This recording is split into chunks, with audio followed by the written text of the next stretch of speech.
আর 24শে November 2025 সোমবার জানিয়ে দেবো আজকে বেতাই মার্কেটে পটলের পাইকারি বাজার দর কি রয়েছে। আপনাদের সামনে যে দামটা আমি তুলে ধরতে আছি, এখানে কৃষক দাদা ভাইরা যে দামটা পেয়েছে সেই দামটাই আপনাদের সামনে তুলে ধরবো। প্রথমেই বলবো আমদানির কথা।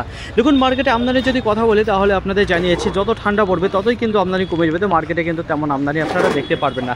যাই হোক, পটলের কোয়ালিটির যদি কথা বলি তাহলে দেখতে পারবেন হালকা ডাউনের দিকে চলে এসেছে। তো সাইজের দিকে যদি কথা বলি সেটাও কিন্তু সাইজে ছোট হয়ে যাচ্ছে। তার আগে মনে করবো গতকালকে নাজিরপুর মার্কেটে আপনাদের জানিয়েছিলাম যেখানে পটলের পাইকারি বাজার 36 থেকে 38 টাকার মধ্যে বেচাকেনা চলেছিল। কুইন্টাল প্রতি 3000 থেকে 3800 টাকার মধ্যে, সব থেকে বেশি 3600-700 মধ্যে চলেছে। তো আজকে বেতাই বাজার দেখা যাচ্ছে 35 টাকা পার কিলো, এমনকি 36 টাকা পার কিলো, কুইন্টাল প্রতি 3500, এমনকি 3600। তো এর মধ্যেই কিন্তু বেচাকেনা চলছে। সব থেকে বেশি আজকে নামিয়েছে 3500।